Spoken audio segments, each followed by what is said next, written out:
Mr. Chambers was a prominent figure in the business community, and we're working to uncover why he may have been targeted. Further investigations suggest that the syndicate was once under the control of the infamous Esteban Armani, an Italian mafia leader who died during a prison break 3 years ago.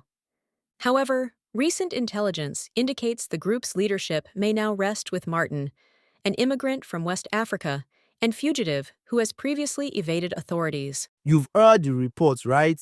That was me, Martin, the man they call a killer, a fugitive, a cartel boss.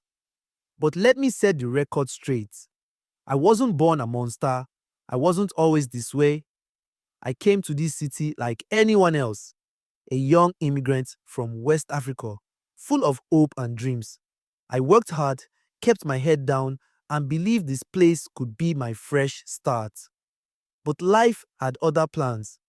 It broke me, forced my hand, and pushed me into shadows I never imagined. Now, they see me as the villain, but they don't know the whole story. Not yet. This is my story. The truth of how an innocent man became the most wanted in the city.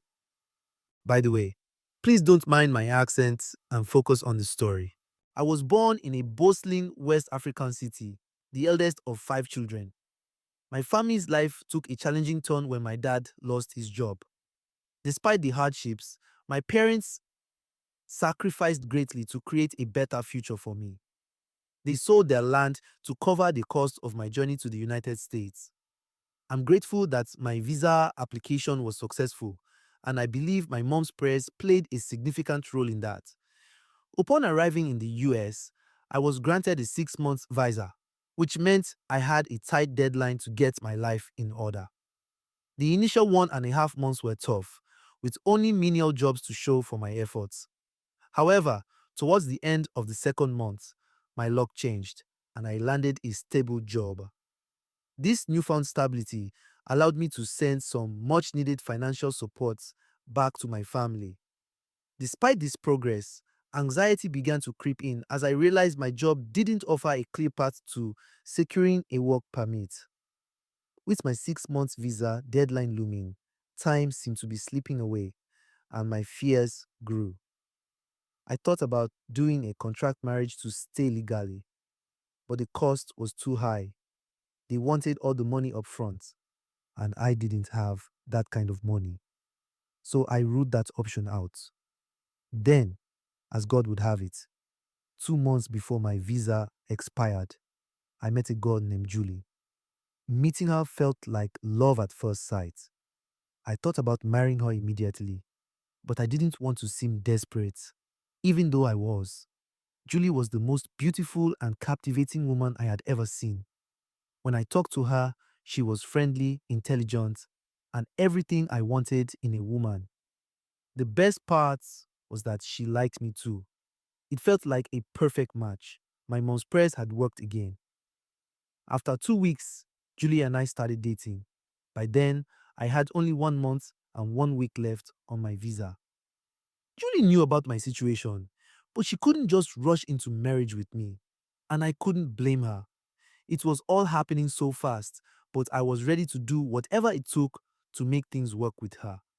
Her parents wouldn't agree at first, so we kept dating even after my visa expired.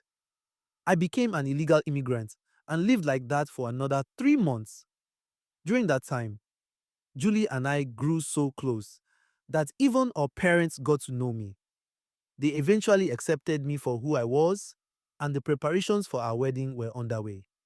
It was scheduled for the next month, and I was excited. But then everything went wrong. I mean, everything. You want to know what happened, right? Now pay attention.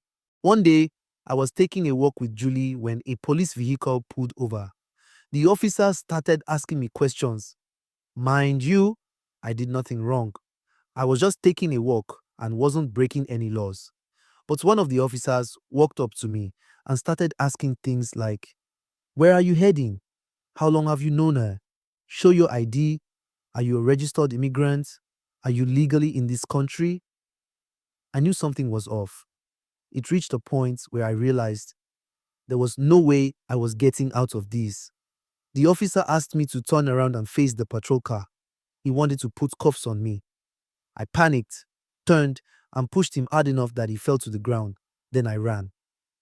Julie tried pleading with the officer, but he didn't listen. He was just doing his job. I kept running, but I wasn't fast enough. The officer called for backup, and I was caught 5 blocks away. They took me into custody and charged me with assaulting a police officer. I was sent to jail for 3 weeks. While I was being arrested, I saw a guy talking to some of the officers. He looked excited. Guess what? It was the same guy who had been crushing on Julie for a long time.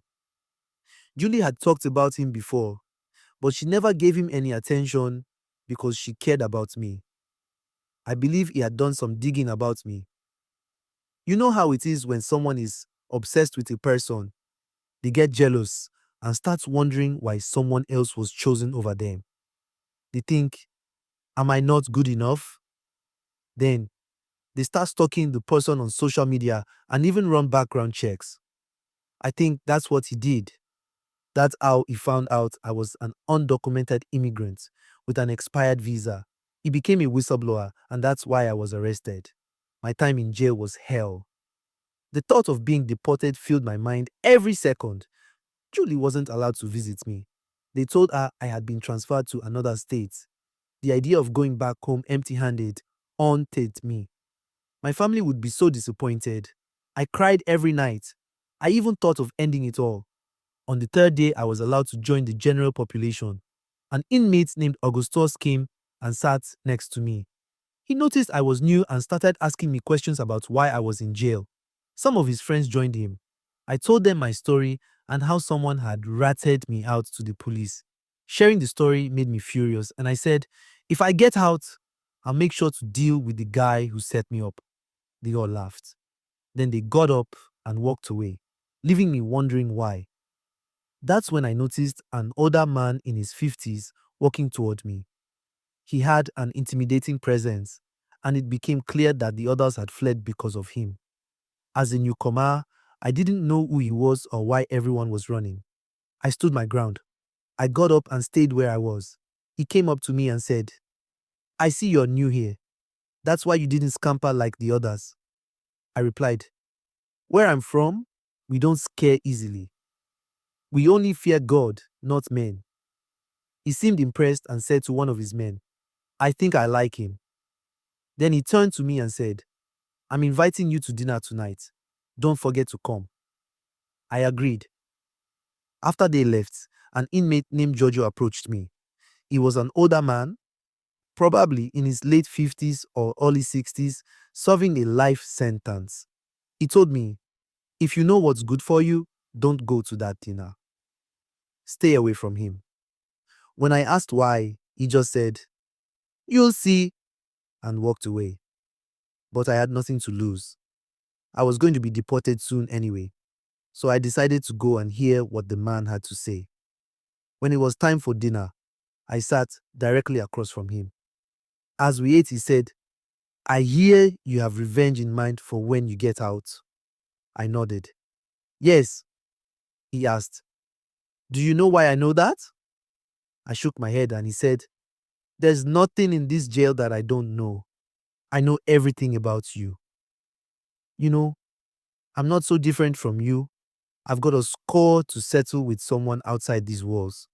While I could easily send my associates to handle it, I'm looking forward to taking care of it personally. I was impressed, but then he said something that stopped me in my tracks. You must be a fool to think you get a chance to pay back the man who ratted you out. The moment your 3 weeks are up, you'll be bundled straight to the airport and deported. You won't have any chance to carry out your revenge. His words killed my appetite. The thought of being deported consumed me. I couldn't stop thinking about how my family would react, especially my mom and siblings, who had high hopes for me. They had sent me here for greener pastures to make life better for the family, and now I was going back with nothing. The shame and heartbreak would be too much to bear. At that moment, it felt like dying would be better than facing them. Mr. Esteban looked at me and saw that I was worried. Then he said, there's a way You can also achieve this plan, a way you can get back at this man. But I have to keep you here longer than the 3 weeks you're supposed to stay. That's the only way I can help you. I asked him what he meant, and he said, Don't worry, leave everything to me. He explained that he had a plan, but for it to work, he needed to keep me in prison longer. I asked him how he would do that, but he just said, Don't worry, I'll fill you in tomorrow. The next day, we were all seated in the general population. I noticed the man who had warned me about Esteban. He gave me a sharp look and walked past, but I didn't care. My mind was set. If Mr. Esteban could keep me in America longer, I was willing to do anything. Later, Esteban handed me a dagger and pointed at a man. Drive this dagger into his back, he said. At first, I hesitated. I can't do that, I told him. But then he asked, Do you want to stay or do you want to be deported? I was quiet for a moment, then asked, What if he dies? Make sure you don't stab him to kill him, Esteban replied. Stab him in a way that he'll survive, but make it look serious enough. And make sure to do it where the CCTV can catch you. I swallowed hard, but I had no choice. I agreed. Esteban sent some of his men to follow me from a distance. My heart pounded as I walked toward the target. When I got close enough, I hesitated for a second, but Esteban's words echoed in my mind. Do you want to stay or do you want to be deported? With trembling hands, I drove the dagger into the man's back. He screamed in pain and fell forward.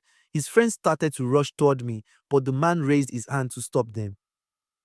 I want to know why, he groaned, pulling the dagger out of his shoulder. Before I could explain, he punched me hard in the face. I stumbled and fell to the ground. As he loomed over me, with the dagger in hand, Esteban's men intervened. They took the dagger from him and pushed him aside.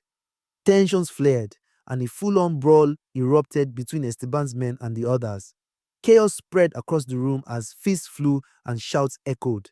The guards rushed in, firing shots into the air to break up the fight. Everyone! Down on the ground! A guard barked. I was quickly thrown into solitary confinement. 2 days later, I stood before a prison judge. The CCTV footage showed me stabbing the man, and I was sentenced to 1 year in prison for stabbing an inmate. When I heard the judge's decision, I couldn't help but smile. I had just bought myself an extra year in America. After the hearing, I went to Esteban to tell him the outcome. Mr. Esteban smiled and said, That's exactly what I wanted. Now you stay here long enough for me to carry out my plans. Later, I gathered the courage to ask him what his plan was. He told me he was planning to escape from the prison, and if everything went well, he would take me with him. He said he and his boys had been working on this plan for a long time, and he believed it would succeed before my 1 year in prison ended. He liked my courage, so he decided to include me in the plan. That's how I started working for Mr. Esteban. Mr. Esteban was very connected. Some of the guards were on his payroll. That's when I found out he was a drug lord and a millionaire in dollars. He had been arrested 10 years earlier, but he still managed to run his cartel from inside the jail. One day, he sent my family $10,000. I was able to call my dad and mom from jail. Over time, I kept climbing the ranks in his group, doing dirty jobs, beating people, breaking legs, and doing all kinds of bad things for Mr. Esteban. I was happy to do it because Mr. Esteban sent money to my family every month. The checks were sent in my name, so it looked like I was the one sending the money. With that money, my family built a new house, set up a shop, and things were going well for them. I felt happy about that. I often thought about Julie. I wanted to call her, but I decided not to. The man I had become in prison was not someone I wanted for Julie. At least that's what I thought at the time. When the escape day got closer, Mr. Esteban called a meeting with all the top members of his group in jail, including me. He gave us the full plan and explained how everything would happen. He said he would create a distraction, and during that chaos, the escape would begin. He told us that some of his men on the outside were preparing an escape vehicle near the prison. While we were talking, one of the guards on his payroll came in. The guard handed Mr. Esteban a box. Inside the box was a map, some instructions, and a small pistol. He explained every detail of the plan and gave each of us a role. My job was to cut the fence to make the escape possible. He warned us that no one should mess up. The day finally came. We all sat at the dining table, eating. When the bell rang for us to return to our cells, Esteban told us to stay put. If you've made it this far, thank you for watching. We'd love to hear your thoughts, so please like, comment, and subscribe to our channel. Your support means the world to us and will help us grow and create more content for you.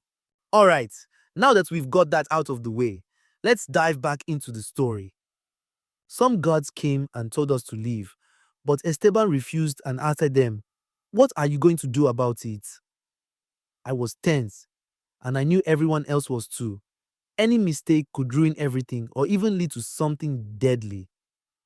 One of the officers who worked for Esteban was among the group of guards present. Suddenly, Esteban grabbed the officer working for him and put a gun to his head. He told the other guards to drop their guns or he would kill him. We all knew that the guards would comply. Most of the prisoners were dangerous criminals with nothing to lose, but the guards had families to go back to, so they wouldn't take any risks. The guards dropped their weapons and Esteban told his men to collect the guns. After they had the weapons, Esteban ordered some of his men to beat up the guards. The officer monitoring the CCTV called for backup, reporting that something was happening in the dining area. Every officer in the prison left their posts, armed with guns, and rushed toward the chaos. This was when Mr. Esteban gave me the signal. I went to the spot where the iron cutter was hidden and cut a large square in the fence big enough for us to pass through. Once I finished, I went back to signal Mr. Esteban. By the time I returned, the situation had escalated.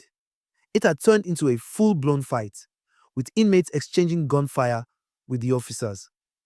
Other prisoners joined in because, as you know, prisoners love riots.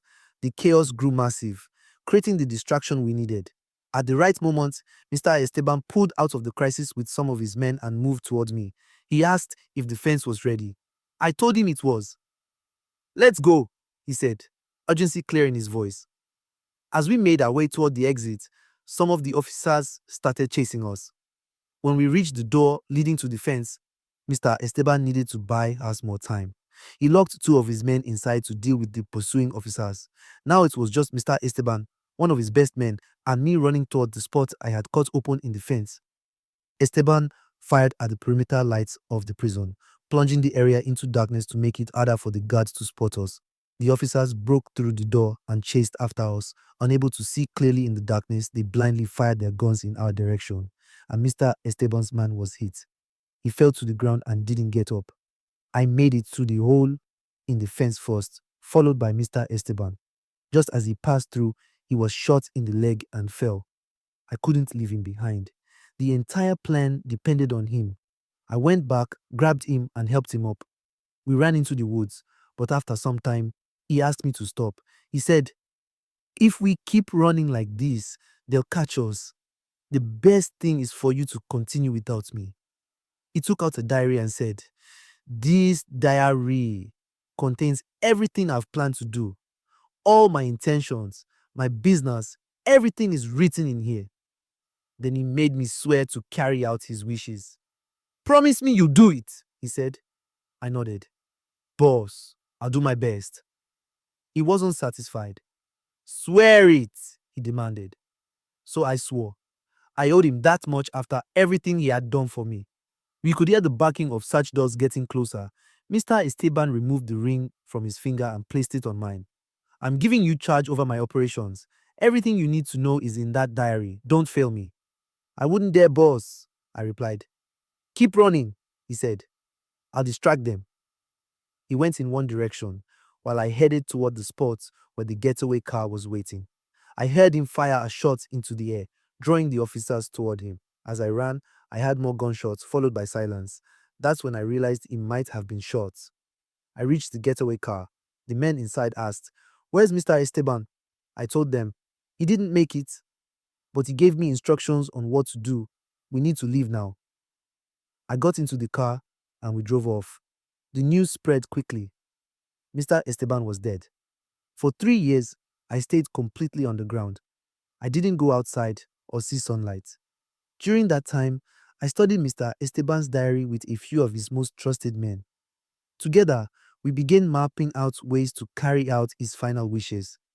Mr. Esteban had two enemies. The first was the person who had betrayed him to the police, leading to his arrest. That's Mr. Chambers. The second was someone who took advantage of his arrest to flood his territory with their own products, ruining his business reputation. Lucas was his name. These were the two people he had intended to eliminate himself, but he never got the chance. Now, it was up to us to finish what he had started. We successfully took out Mr. Chambers, the man who betrayed Esteban and caused his arrest. That's the incident you heard about in the news report at the start. I thought about finding Julie, but fear held me back. I was scared someone might see me, that my cover might be blown. Still, my love for her was too strong to ignore. I couldn't let it go. I was willing to risk everything, my safety, my freedom, just to see her, even if it was for the last time. I sent some of Esteban's men to track her down. It didn't take long before they found her place and sent me the address. With the details in hand, I decided to surprise her with a visit. But when I got there, I wasn't prepared for the shock that awaited me. I pulled up to the apartment complex and parked, my eyes locked on Julie's place. I sat there for a while, watching. Julie came out with her daughter and Mike. I clenched the steering wheel as I watched Mike get into the car. Julie leaned down to talk to her daughter, kissed her forehead, and then helped her into the car. As they drove off, Julie stood there for a moment, waving goodbye. Then she turned and went back inside. I grabbed her face cap from the back seat, slipped it on, and adjusted it in the rearview mirror. Taking a deep breath, I stepped out of the car, shut the door, and crossed the street toward Julie's apartment.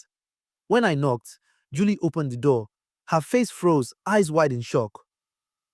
"May I come in?" I asked, my tone calm but firm. Julie didn't respond, but I didn't wait for her answer. I walked in, taking a look around the living room. "Looks like you've done well for yourself," I said, trying to sound casual but unable to hide the edge in my voice. Julie closed the door behind me, her voice trembling. "What are you doing here? How did you find me?" I chuckled, but there was no humor in it. "You really thought you could hide from me, Julie? I've been watching. I know all about your new life and your new man." Her expression turned guarded. "What's wrong with Mike?" I scoffed, my blood boiling. "He's the reason I went to jail, Julie. He sold me out to the cops." Her face fell, disbelief written all over it. "What are you talking about?" I stepped closer, my voice rising. "He betrayed me, ruined my life, and now he's with you, playing house like nothing happened." Julie shook her head, backing away slightly. "I don't know what you're talking about." I grabbed her shoulders, unable to hold back the storm inside me any longer. "You know, I never stopped loving you, Julie. And seeing this, seeing you with him, it sucks. It tears me apart." Julie broke free from my grasp, her eyes blazing with anger. "You were gone for 3 years. What did you expect me to do?" she shouted. My temper fled and I yelled back, "Anything but him. Not him." Her face turned red with rage as she pointed toward the door. "I've had enough of this. Get out of my house, now." I glared at her, breathing heavily. "Fine, no problem. I'll go." I slammed the door behind me as I stormed out, my chest tight with a mix of anger and pain. Walking to my car, my mind swelled with images of Julie and Mike together, and it burned. I yanked off my cap, tossed it into the back seat, and slammed my fist on the steering wheel. My knuckles stung, but I didn't care. I started the engine, the roar masking the sound of my frustration. As I sped out of the parking lot, my emotions churned. 2 nights later, I visited Julie's place, still really angry. I was furious that she was involved with the person responsible for setting me up.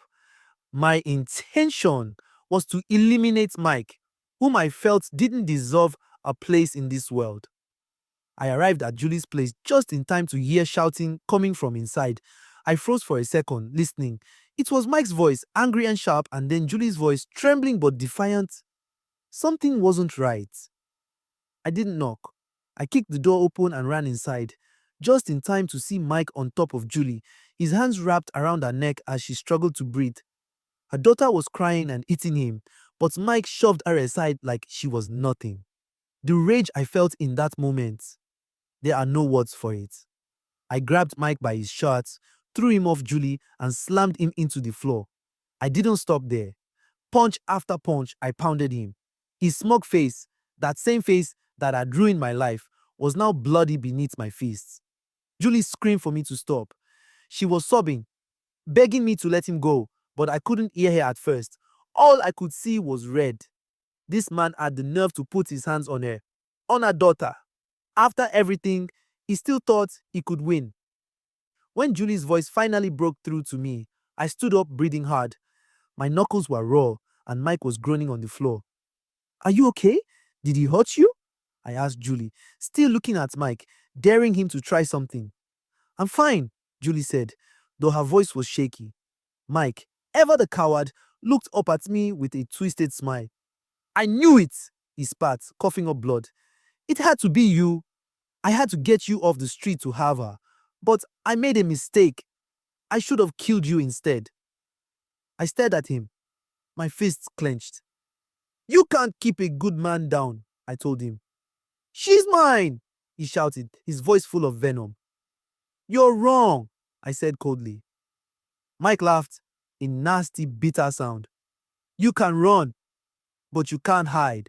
Sooner or later, the cops will catch your punk ass, and then guess what? Zoom! You're back in jail, and she'll be mine again." I wasn't about to let him threaten me or her. I pulled out my gun and pointed it at his face. "You gonna shoot me?" he sneered, though his voice wavered. "Martin, stop!" Julie cried, stepping forward, her daughter clinging to her leg. "Please, not in front of my daughter." Her words stopped me. I put the gun away, but wasn't done yet. I looked around, spotted a table, and flipped it over. Snapping one of the legs off, I turned back to Mike. He started crawling backward, panic written all over his face. "Wait! No!" Before he could finish, I swung the wooden leg down on his kneecap. He screamed, and I hit him again and again. "I'm gonna make sure you never hurt anyone again," I shouted, my voice shaking with fury. "Please, Martin," Julie begged, tears streaming down her face. "It's enough! Let's go!" Her voice reached me this time. I threw the broken table leg aside and turned to her. "This isn't over," I said, pointing at Mike. "You're never gonna see her again, you hear me?" Mike didn't respond, just lay there, clutching his leg and groaning. I helped Julie pick up her bag and grabbed her daughter's hand. "Let's go," I said, my voice softer now. Julie nodded, and together we walked out, leaving Mike broken and defeated on the floor. But I knew this wasn't the end. Not yet. Later, Julie explained what caused the fight. She asked him if he was the one who told the cops about me. To her surprise, he didn't deny it. This made her very angry and ashamed. She went to her room to pack her things, planning to leave with her daughter. That's when he lost control, and they started fighting. Thank God I stepped in to stop them. As I drove to the hideout, I took her mobile phone away from her and switched it off to prevent anyone from tracking my location. I led Julie and her daughter into the bedroom and placed the bag on the bed. Turning to them, I tried to smile, though my mind was a whirlwind of thoughts. I told them to make themselves comfortable while I went out to get them some food. Julie nodded quietly, her daughter clinging to her side. As I stepped out and shut the door behind me, I found myself standing in the hallway, my back pressed against the wall. I ran my hands over my face, trying to steady my breathing. Everything felt surreal. The fight with Mike, finding Julie again, and now seeing her daughter. My emotions were all over the place, but I had to keep it together for their sake. From inside the room, I suddenly heard Julie talking. Her voice was low, but the words reached me like thunder. "He is your father," she said. I froze. My hands dropped to my sides as the weight of what she had just said hit me. Father? Was she saying what I thought she was saying? My heart started pounding so loudly I was sure they'd hear it through the door. Inside, Julie's daughter asked her, "My father?" The little girl sounded so innocent, so confused. "Yes," Julie replied firmly. I couldn't believe it. All this time, Julie had kept this from me. All the pain, the separation, the years I spent thinking about her, wondering if I would ever see her again. And now, this revelation. Her daughter continued asking questions, her sweet voice filling the silence in the corridor. "Do I have two fathers?" she asked. Julie laughed softly, probably trying to keep the moment light, but there was a seriousness in her tone when she said, "Of course not." Then came the final confirmation, the one that hit me like a punch to the gut. "Mike isn't my daddy?" the little girl asked. "No, he's not. This is your real father," Julie answered. I felt like the ground beneath me had shifted. My knees nearly buckled, and I leaned heavily against the wall, my mind racing. I had a daughter. Julie had been carrying this secret all this time. Why hadn't she told me? Why had she let me live without knowing? I rubbed my face again, trying to think clearly, but my emotions were a mess. Anger, shock, joy, and fear. It was all tangled together. Slowly, I stepped away from the door and walked down the corridor, needing a moment to process what I just heard. That evening, I found myself sitting with Julie, the tension in the room thick enough to cut with a knife. I had been sharing my story with her, explaining how I ended up where I am today. I told her about my time in jail, my escape, and everything that's happened since then. I continued speaking. Inside that diary, I told her, was everything I needed to know to run Esteban's businesses. There were tasks to be carried out. I've done all but one thing, and that last thing will be taken care of tonight. Julie looked at me, her expression cautious yet curious. "Tonight?" she asked. "What's happening?" "You don't need to know the details," I responded. Julie paused for a moment, then asked softly, "After this job, what's next?" I sighed and replied honestly, "I disappear." I reached into my pocket and pulled out a key and a folded piece of paper. I handed them to her, watching as she took them with a questioning look. I explained that the key was for her house, and the paper held the address. It wasn't much of an explanation, but it was all she needed to know for now. I told her about the black bag in the basement, $1 million packed inside. That money would be enough for her and her daughter to live on for a long time.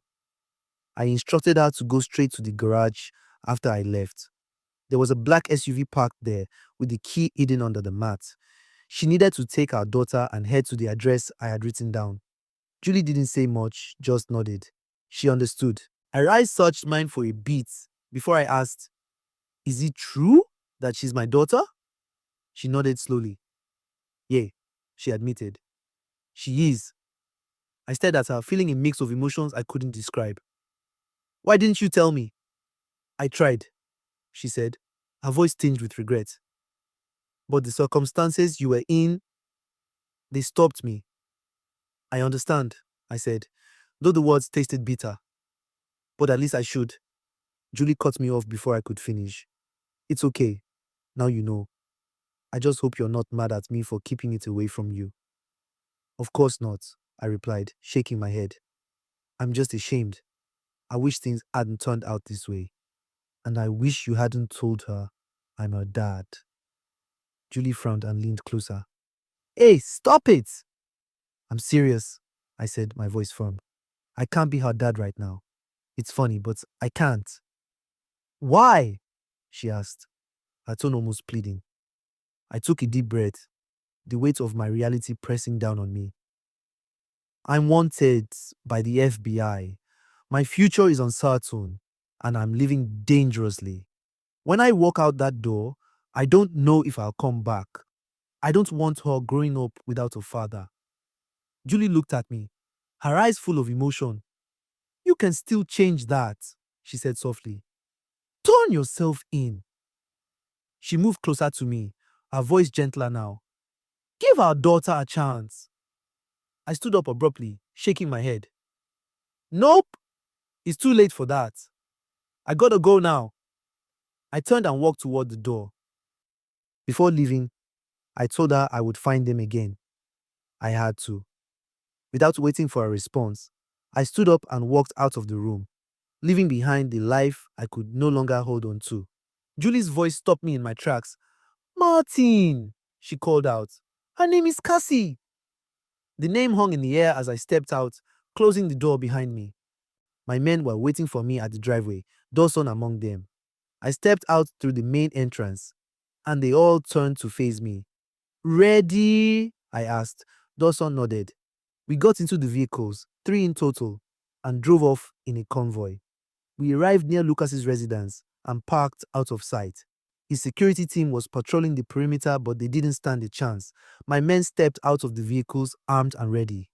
I gave the signal, and we moved in. One by one, we took out the guards outside, eliminating them without making too much noise. Once the outside was clear, we headed for the entrance. Inside, Lucas was busy enjoying himself with 2 women. I didn't care for his lifestyle, but I knew he wouldn't be smiling for long. Gunshots broke the silence, and Lucas jumped up, scrambling to get dressed. One of his guards rushed to him and explained the situation. I could imagine the panic in his face as he grabbed his gun and headed for the back exit. Meanwhile, my team and I stormed the building. I left 2 men at the entrance to secure the area and led the rest upstairs. When Dawson kicked open the door to Lucas's room, he was gone. We searched the room and found the 2 women hiding in the closet. One of them, trembling, said he had just left. I reported to my team through the intercom, ordering them to search the perimeter. Moments later, someone spotted him outside. I didn't waste time. Let's go, I said, and we moved quickly. We caught up with Lucas as he and his guards tried to escape through the driveway. My sniper took out his guards with precision, then shot the weapon out of Lucas' hand. Lucas tried to run, but more shots from the sniper stopped him in his tracks. My men and I surrounded him before he could reach his car. He was sweating, even in the cold night air. He tried to negotiate, offering money and territory in exchange for his life. He claimed it was all just business, as if that would justify his betrayal of Esteban. I listened to his excuses for a moment, but I had already made up my mind. You picked the wrong guy, I told him. I raised my weapon and fired. Lucas fell to the ground, and my men opened fire, making sure there was no chance he'd get back up. Even my sniper added a couple of shots from a distance. When it was done, I looked at my team. Let's go, I said. We left without looking back. I arrived at Julie's house that night. She was in the kitchen cooking, unaware I was there. I made a noise by accident, and I saw her stop what she was doing to check it out. She was scared, but she came to look anyway. When she turned around, I was standing right behind her. What the hell? She shouted. You scared me. I'm sorry, I said, and she hugged me tightly. How are you? Are you hungry? She asked. What did you make? I replied. Come, she said, leading me to the kitchen. I followed her and asked, Where's Cassie? She's upstairs in her room, Julie said. She then called out excitedly, Cassie, come downstairs. Daddy's here. She told me to sit down while she set the table. As I sat, she asked, Are you done with what you needed to do? Yeah, I said, though the truth was more complicated. What will you do now? She asked again. Before I could answer, Cassie ran in shouting, Daddy! I got up, picked her up, and held her tight. Hey, sweetie, how are you? I'm fine, she said. How long have you been here? Not long, I replied. Are you hungry? Mom made something good. Come sit next to me. I placed her in a chair close to mine. Julie asked, Cassie, do you want cucumber with your food? No, Mom, Cassie said. I asked her, You don't like cucumber? Not today, Dad, she said. That's fine, baby. I said, smiling. Julie served the food, sat down, and said, "Let's pray." Later that night, I was lying in bed with Julie. She asked me what my next move was. "What will you do now?" she said. "You can't keep running forever." "I know," I told her, "but I can't go back to jail. I just can't." "So what's your plan?" she pressed. "Let me handle it," I said. "The truth is, I've missed you." I leaned closer, kissed her, and let the moment take over. When morning came, I was gone. I couldn't stay, even though I wanted to. I left a note for Julie on the table. I knew she would see it when she woke up. It wasn't easy to write, but I had no choice. "Julie, I'm sorry. I can't stay with you and Cassie. Being here puts both of you in danger. Please live your life and take care of our daughter. This hurts me, but it's the right thing to do. I love you both so much." I knew she'd cry when she read it, but it was for the best. After I finished the task my boss, Esteban, gave me, I knew staying in the US wasn't safe anymore. I handed over the operation to Dawson and left the country. I moved to Niger Republic under a new name. I chose Niger because it's close to my home country. Even though I was still part of the cartel, I wasn't in charge anymore. I got a share of the profits every month, and with that money, I was able to support Julie, Kazi, and my family back home in Africa. It wasn't the life I imagined for myself, but I accepted it. Life doesn't always go the way we plan.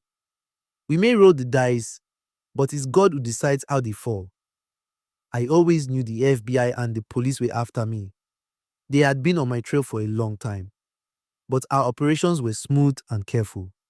We didn't leave behind any details that could expose us. That's how Esteban ran his business, always staying out of the eyes of law enforcement. There was one close call though. Dawson went to finish off Mike, and on his way out, he walked past Detective Hamilton, the lead investigator on the case, and his partner. Dawson was wearing a medical lab suit, so they didn't suspect him at first.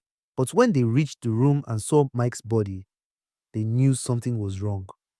They tried to chase Dawson, but he was already gone without a trace.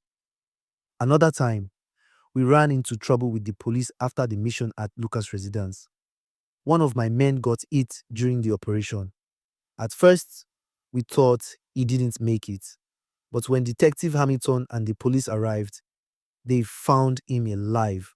They took him to the hospital and tried to get him to talk. They offered him a deal to give up the cartel. He pretended to agree, but he found a way to warn us before giving them any information. By then, I had already left the country. Dawson and the rest of the team quickly moved to a new location before the police arrived. When the cops got there, the place was empty. That man took one for the team. He went to jail after he recovered, but his family was well taken care of. Thank you for watching. We'd love to hear your thoughts, so please like, comment, and subscribe to our channel. Your support means the world to us and will help us grow and create more content for you.